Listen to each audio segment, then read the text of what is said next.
Hello everyone, my name's Sharon Field. I'm a botanical artist and I live in Australia, and thank you very much for having me with you today.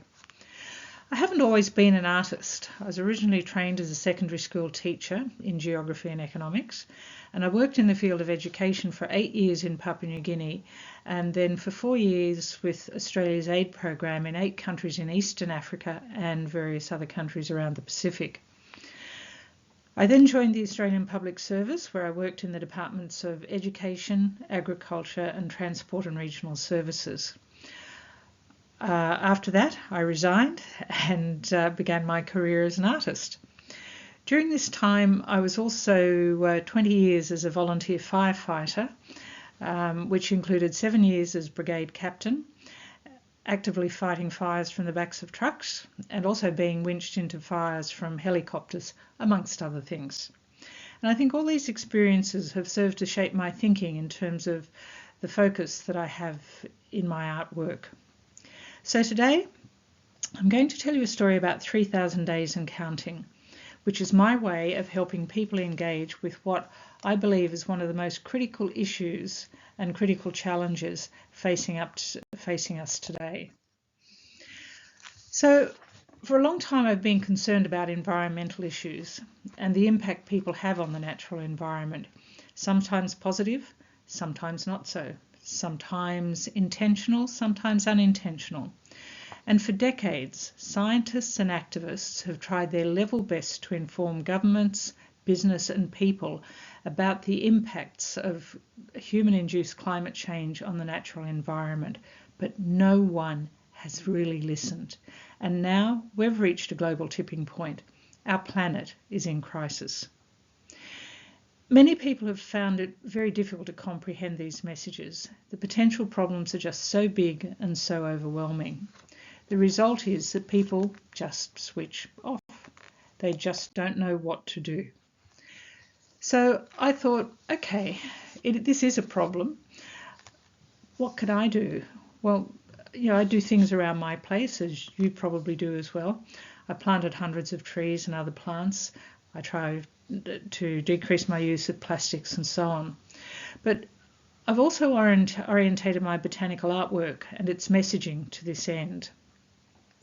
So the trigger for this particular artwork came about at the end of 2021 in the form of an intergovernmental panel on climate change report, an IPCC report, that said that we need to keep the global temperature rise to below 1.5 degrees Celsius or 2.7 degrees Fahrenheit by 2030. So I started thinking about 2030. And at that time, 2030 was only 3,000 days away. I decided then to set myself a challenge, to do a drawing or a painting a day for the next 3,000 days to highlight this issue. My dilemma was, how do I do this? I could have painted a series of discrete images or created a specific purpose journal. But none of these approaches would have served my purpose, which was to raise people's awareness about the impact of climate change. So in the end, I decided on a scroll. I decided on a scroll because it would remain intact. It would tell a story on a single sheet and it would have a visual impact. I started on Earth Hour Day, March 2022. Since then, this scroll has become a visual representation of all the countless words and warnings that people have heard about climate change and which now they just don't hear. I've completed close to 500 drawings, each of which is numbered on the scroll, and I keep a separate database with the botanical and common names and a little bit of background about each of the entries. Every day I'm looking around for something new to draw, and I'm not fussy. It can be a native plant, it can be an introduced plant, it can be a weed, a seed pod, a leaf, an insect. It doesn't really matter because all of these things are important and necessary. Each entry, each plant is drawn directly onto the paper.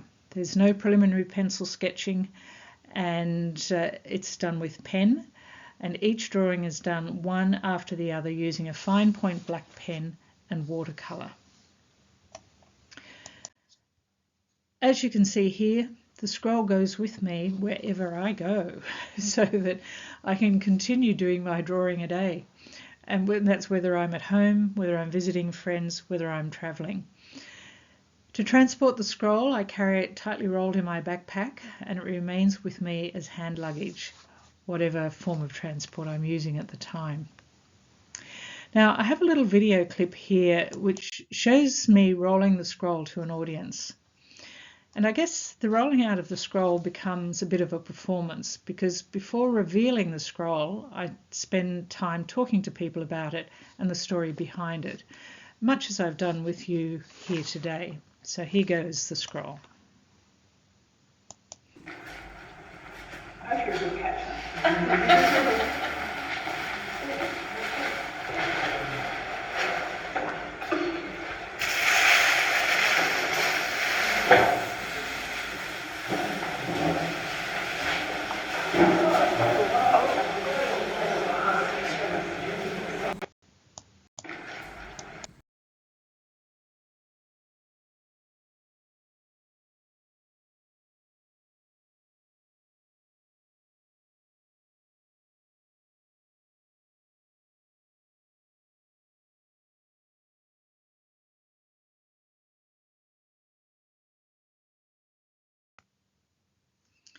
When it is rolled out in public, there's always an intake of breath. It has an impact on people because of its size. It uses a visual language which people understand. It tells a story. In fact, it tells many stories. And people can relate to the images because pretty well everybody likes something about plants. Whenever I show 3,000 Days and Counting to a live audience, it generates considerable discussion along with a few tears. And getting this sort of reaction, while sad and worrying in some senses, it's also encouraging because it means that my message is having an impact. And people ask, but what can I do? I live in a flat or an apartment.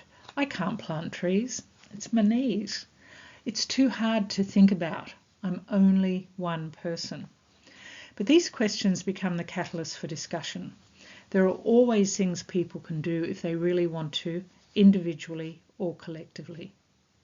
I've had people coming back to me months later after seeing this work to tell me that they still think about the message embodied in the scroll and that they're able to often tell me what they're doing in response, and that can only be good. There are many takeaway messages from the scroll, and here are a few of them. People begin to appreciate that there's a lot in nature that they may not have considered before. They start to understand that even the most seemingly ordinary plants, animals and insects might be under threat because of the impact of the changing climate. They start appreciating that weeds might actually be good and useful plants. And they also appreciate that even introduced plants may now have a role to play in many environments, particularly where native vegetation has been cleared and local animals, insects, reptiles, birds have all had to adapt to new or introduced species for shelter and food.